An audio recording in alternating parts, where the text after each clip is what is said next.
Hi students, welcome to lesson 28, Urban Problems, Environmental Pollution and Traffic Congestion.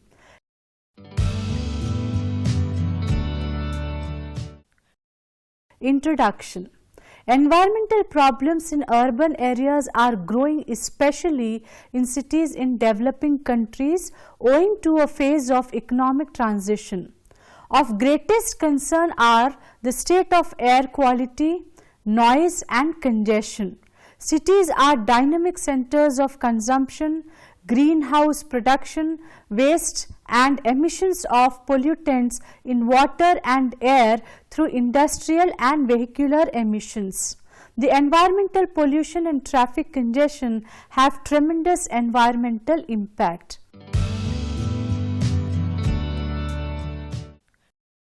Objectives of this lesson. After completion of this lesson, you will be able to explain various types of environmental pollution and means of curbing it. You will be able to describe the problem of transport and traffic congestion.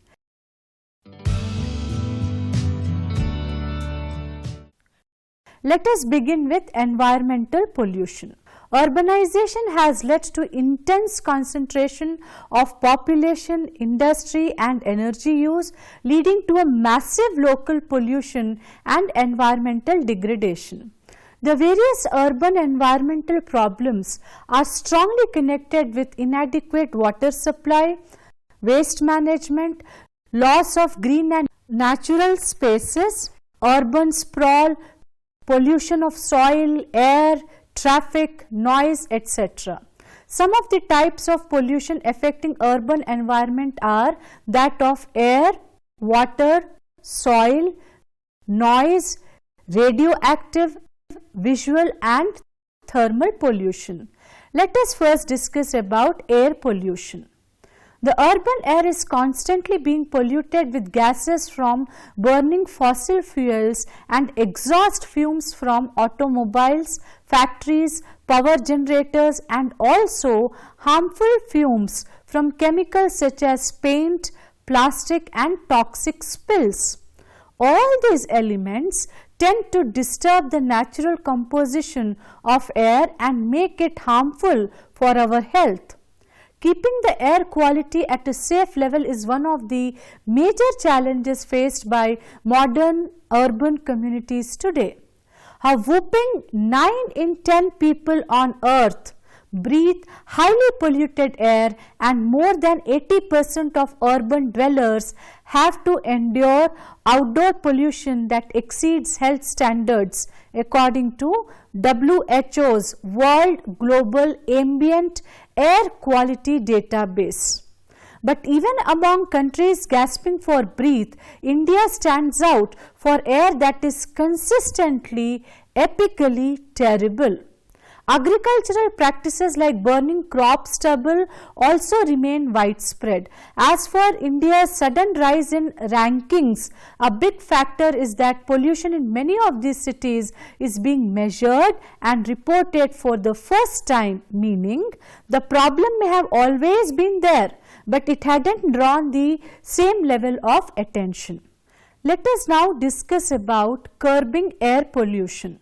Millions of lives could be saved and 1 billion people living in Asia could be breathing clean air by 2030 if 25 simple and cost-effective measures are implemented according to a new United Nations report. A report from United Nations Environment Programme UNEP 2019 looks at science-based solutions to air pollution in Asia and the Pacific region. UNEP says that implementing these measures would result in a 20% reduction in carbon dioxide and a 45% reduction in methane emissions, preventing up to 1/3 of a degree Celsius in global warming. They estimate that these measures would help 1 billion people breathe cleaner air by 2030.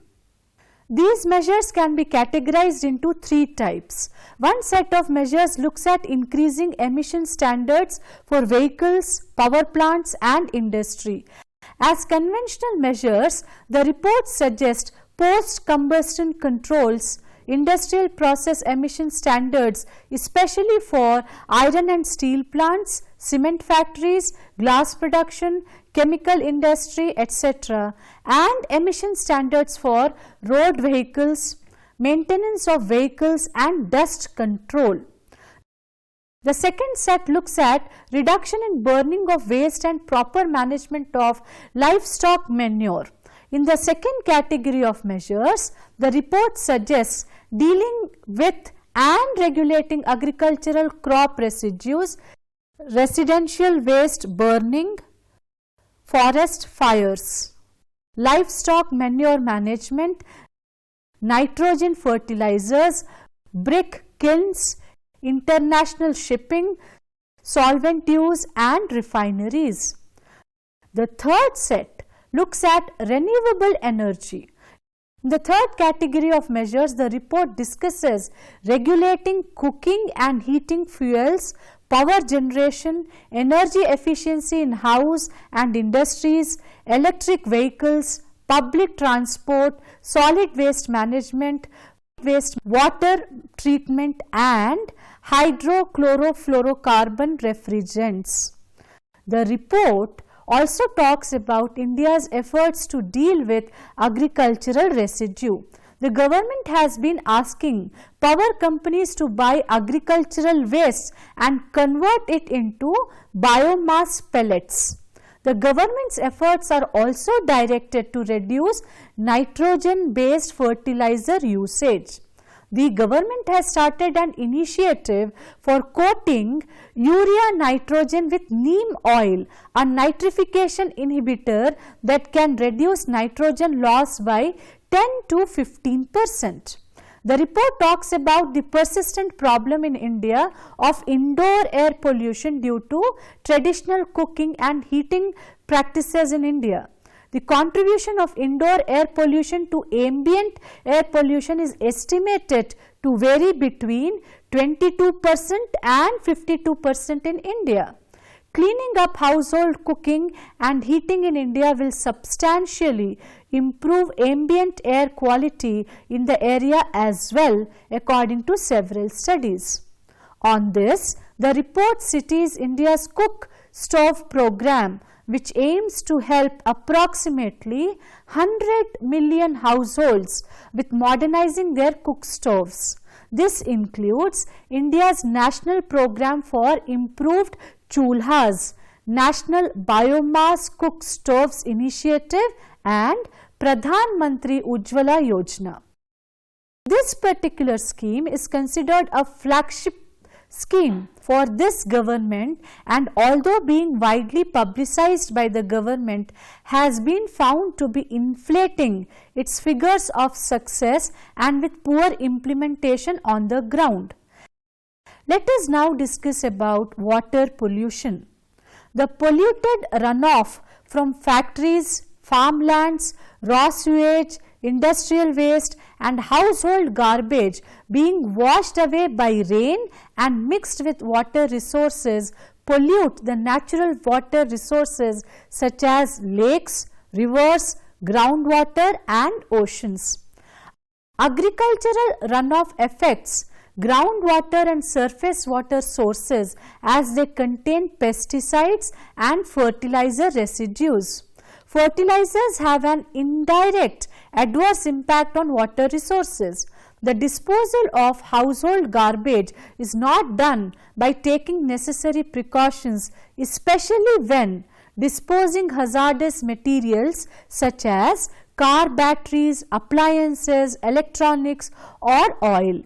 Household borne effluents contribute a substantial proportion of water pollution in India. Untreated effluents from households pollute surface and groundwater sources. About 70% of the effluents are not treated and disposed into environmental media untreated. One of the serious causes of water pollution is industrial pollution. Leather and tanning industries, oil industries and chemical manufacturing company waste and more industries waste which are directly flushed into the water source. Most of the industrial pollution consists of lead, mercury and cured petrochemicals which are extremely dangerous for humans and the environment. All these wastes are directly linked with water sources and they are not purified before exiting the industries. This affects the provisions for drinking water and also the marine life. Further, air pollution leads to acid rain which reduces the oxygen value in water. The receiving water bodies also do not have adequate water flow for dilution. Therefore, the oxygen demand and bacterial pollution is increasing. Another aspect of water pollution in India is inadequate infrastructure comprising of monitoring stations and frequency of monitoring for monitoring pollution. The socio-economic costs of water pollution are extremely high. 1.5 million children under 5 years die each year due to water related diseases. 200 million person days of work are lost each year and the country loses about rupees 366 billion each year due to water related diseases. The acts that directly concern water pollution in India are the Water Act 1974, the Water Cess Act 1977 and 1988 and the Environmental Protection Act or EPA 1986.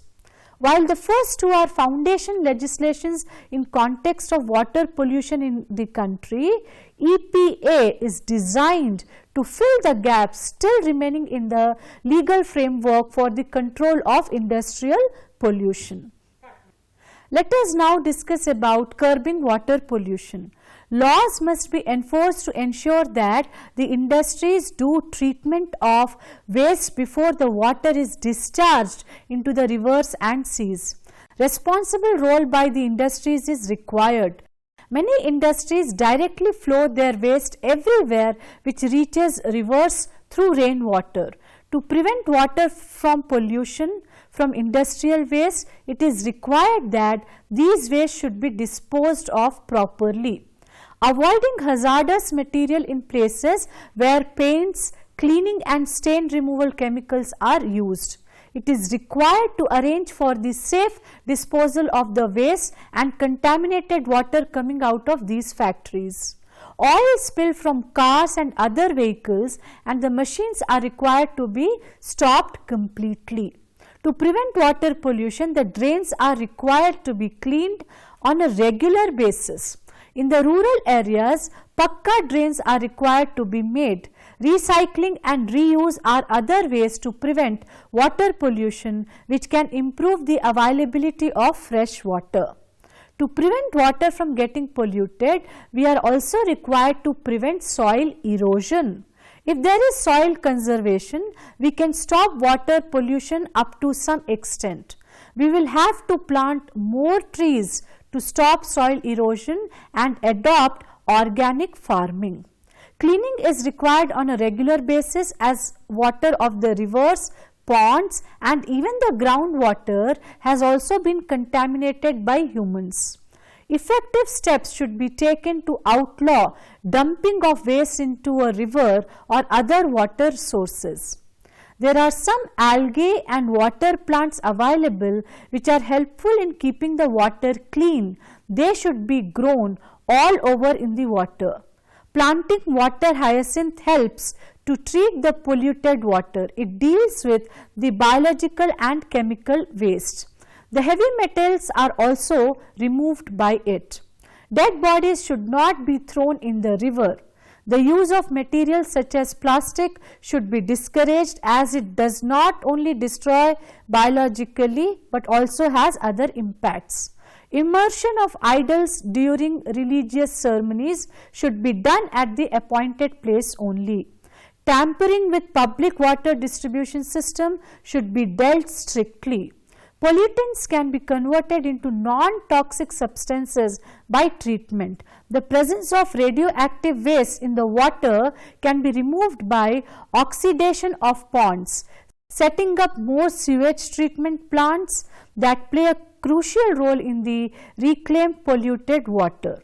Inflation of scientific experiments that can put pollutants into useful item is the need of the hour. Let us now talk about noise pollution. Living in noisy conditions has far-reaching health hazards like headaches, insomnia, hearing loss, and may also disrupt the standard of living in the affected area. Noise may lead to increased stress, deafness, sleep disruptions, and loss of concentration. The adverse health effects of noise are auditory disorders such as hearing impairment, tinnitus, earache, noise-induced hearing loss, and non-auditory manifestations which include headache, psychological disturbances manifested by irritability, inability to concentrate on one's work, thereby reducing work efficiency, disturbance in sleep and rest, and interference with speech communication. Noise is defined as unwanted or undeniable sound. The noise pollution from moving vehicles, industrial noise, and transport noise not only affects humans but also animals. Noises up to 115 decibel are acceptable and tolerable, but any noise above that can affect our regular life. As per the industrial standards, a level of 85 decibel is only accepted. Noise pollution is recognized as part of air pollution under Section 2, Clause A of Air Prevention and Control of Pollution Act 1981. Let us try to understand about soil pollution. High concentration of toxic elements in soil can pose a high risk for human health and also to the ecosystem. A large number of organic and inorganic chemicals and waste from industries, farms, construction sites, automobiles, and households can contribute to soil pollution. The main causes of soil pollution are the human activities like accidental leaks and spills, dumping manufacturing processes, etc. Soil pollution poses a worrisome threat to agricultural productivity, food safety, and human health. Industrialization, war, mining, and the intensification of agriculture have left a legacy of soil contamination across the planet, while the growth of cities has seen soil used as sink for ever greater amounts of municipal waste. Let us now discuss about curbing soil pollution. Consumption of sustainable food, proper recycling of batteries, production of homemade compost, and disposal of drugs in the places authorized for this purpose is important to curb soil pollution. Encouraging a more eco-friendly model for industry, farming, and stock breeding, among other economic activities, will help in fighting soil pollution. Improvement in urban planning, transport planning, wastewater treatment also will help. Further, the improvement in the management of mining waste, restore the landscape and conserve topsoil. Involving local communities and indigenous people in the design, implementation, and assessment of sustainable land and soil management is significant. Let us now talk about visual pollution. Our cities are often polluted with signs, advertisements, and overly illuminated billboard lights that are often unattractive, causing an eyesore. Visual pollution can also lower or degrade living standards, lifestyle, and property values. All types of pollution are undesirable and lead to health hazards. They are also linked with our lifestyle and well-being in so many ways. For example, light pollution is linked with energy consumption, which would mean electric power plants would have to burn more fossil fuels. Burning of fossil fuels contribute to air pollution, which has immediate health effects.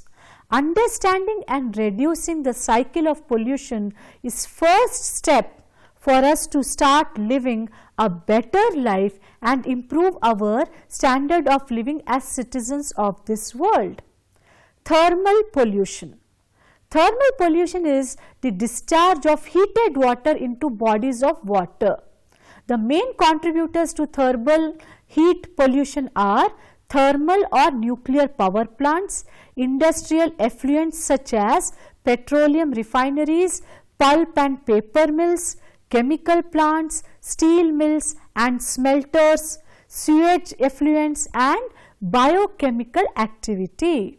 The ambient water temperature is most vital requirement for survival of aquatic fauna and flora.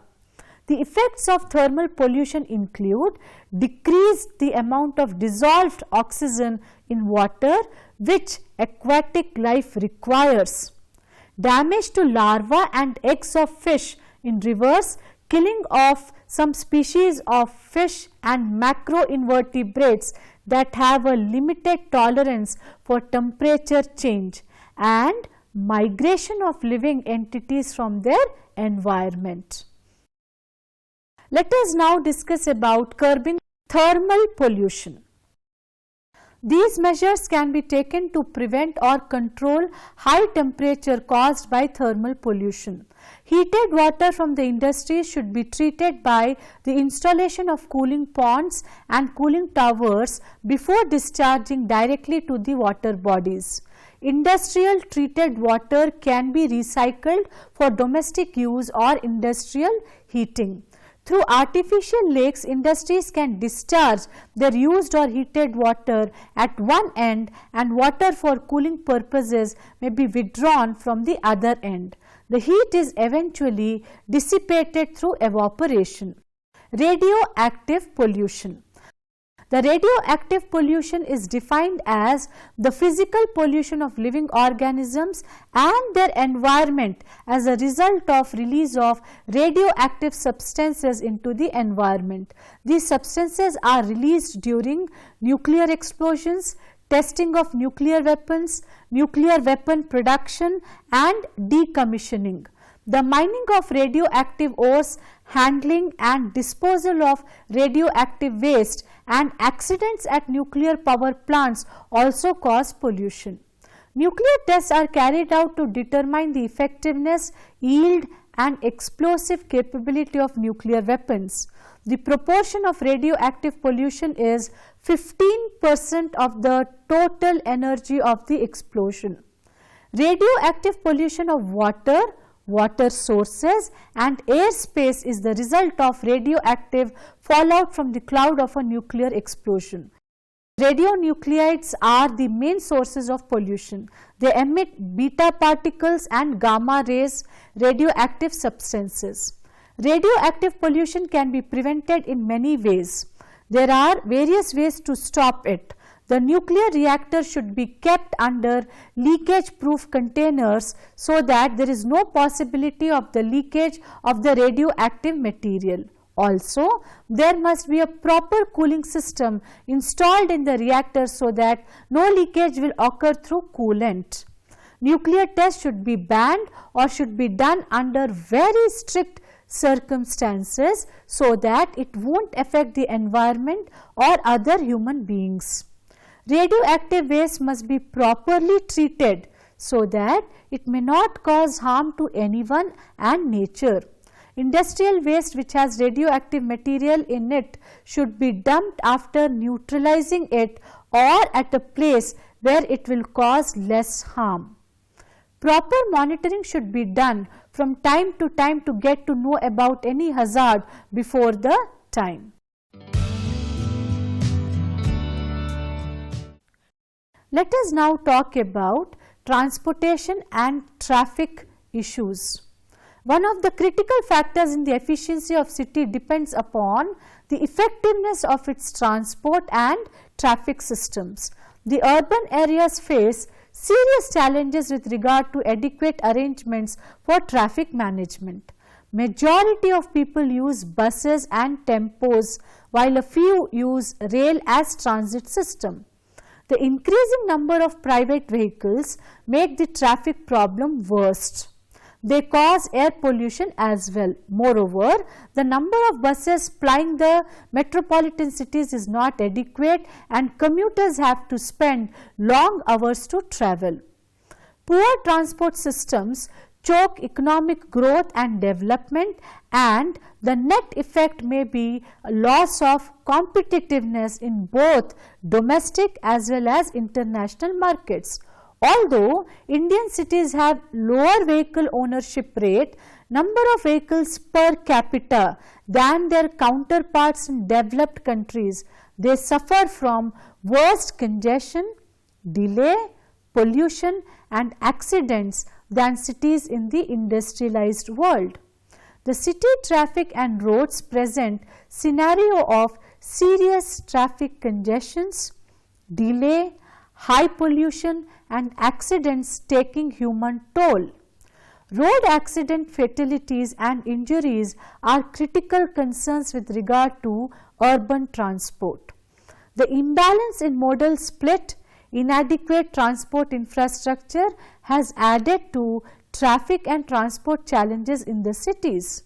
Public transport systems are not in pace with the rapid and substantial increases in demand, leading to greater usage of personal vehicles.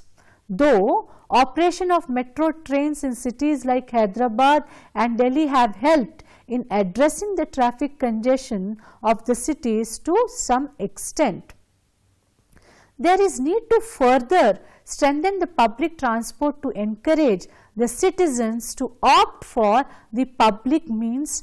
However, much needs to be done if public transport is to play a significant role in the life of a city. One of the measures is to enhance the quality as well as quantity of public transport services and to impose constraints on the use of private vehicles. People should also be encouraged to use non-motorized transport, and investments may be made to make it safer. The Indian metropolitan cities are facing serious environmental problem due to growing air pollution caused by fuels used in vehicles. Atmospheric pollutants commonly associated with motor vehicles are nitrogen oxides, hydrocarbons, carbon monoxide, sulfur oxides and suspended particulate matters SPM. The ambient air pollution in terms of SPM in many metropolitan cities in India exceeds the limit set by World Health Organization. Pollutants from vehicular emission have various adverse health effects. One of the main pollutants, SPM, particularly fine PM, has serious health effects. Let us understand the impact of these pollutants on health. Carbon monoxide hinders oxygen transport from the blood into tissues. Large dose of carbon monoxide can be fatal. High concentration of sulfur dioxide, that is SO2, can result in temporary breathing impairment and mainly affects the functions of lungs. Suspended particulate matter SPM can be classified into PM10, that is particulate matter 10, PM 2.5 and PM 0.1. Exposure to particulate matter pollution has been associated with respiratory and cardiac problems, infections, asthma attacks, lung cancer and decreased life expectancy. Nitrogen oxides and nitrogen dioxide has been shown to irritate lung tissue, cause bronchitis and pneumonia and reduce resistance to respiratory infections. The incomplete burning of any organic matter such as oil produces hydrocarbons. they result in smog problem. Air toxics are organic chemicals including some hydrocarbons that are highly evaporative in nature. Benzene, formaldehyde, acetaldehyde, 1,3 butadiene and acrolein are typical examples of air toxics. Air toxics are pollutants that cause or are suspected of causing cancer in those exposed to them. Benzene has been shown to cause aplastic anemia and acute myelogenous leukemia. Known health concerns related to aldehydes include cancer and asthma and respiratory tract irritation. These air toxics have impacts on the reproductive system by causing chromosomal aberrations or mutations. These small particles penetrate deeply into lungs and are the perfect vehicle for delivering air toxics into the body.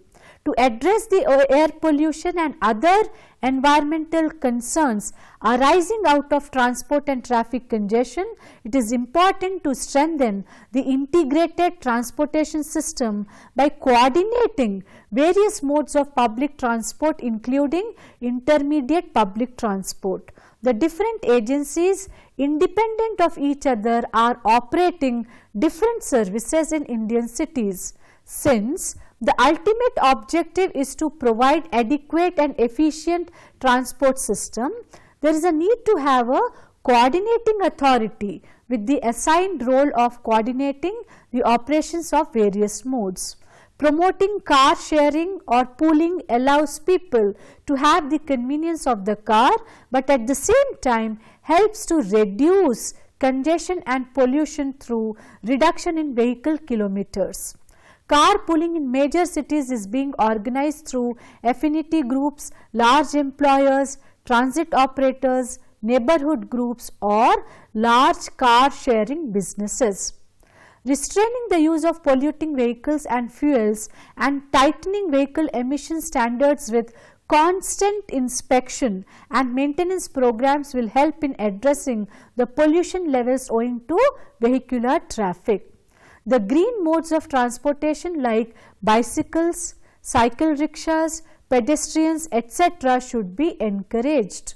Awareness programs for general public and citizens to make them aware about the adverse health effect of air pollution due to vehicular emission.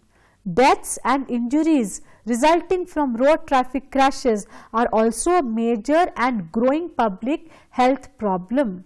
Media, NGOs and research institutions should be encouraged to highlight these issues, conduct independent analysis and advocate possible solutions to policy makers and implementing agencies.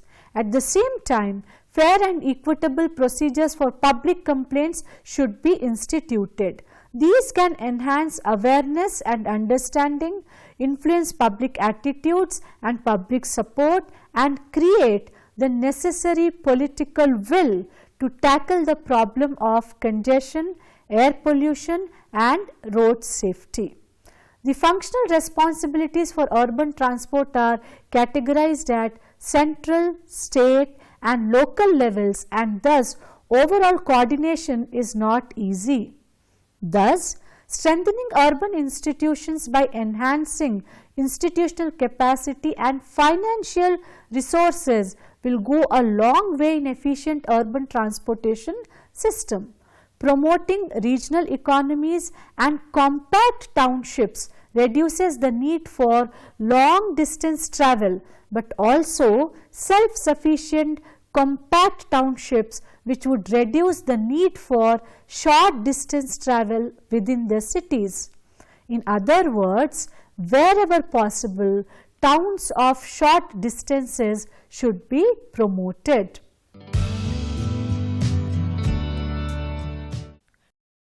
Let us now summarize this lesson. It has been estimated that in the cities approximately 78% of carbon emissions are due to human activities. Some of the types of pollution affecting urban environment are air pollution, water pollution, soil and noise pollution, radioactive pollution, visual and thermal pollution. To strengthen public transport and address the traffic woes, there is serious need to concentrate on public transport like metro, bus transport, etc., and improving its efficiency.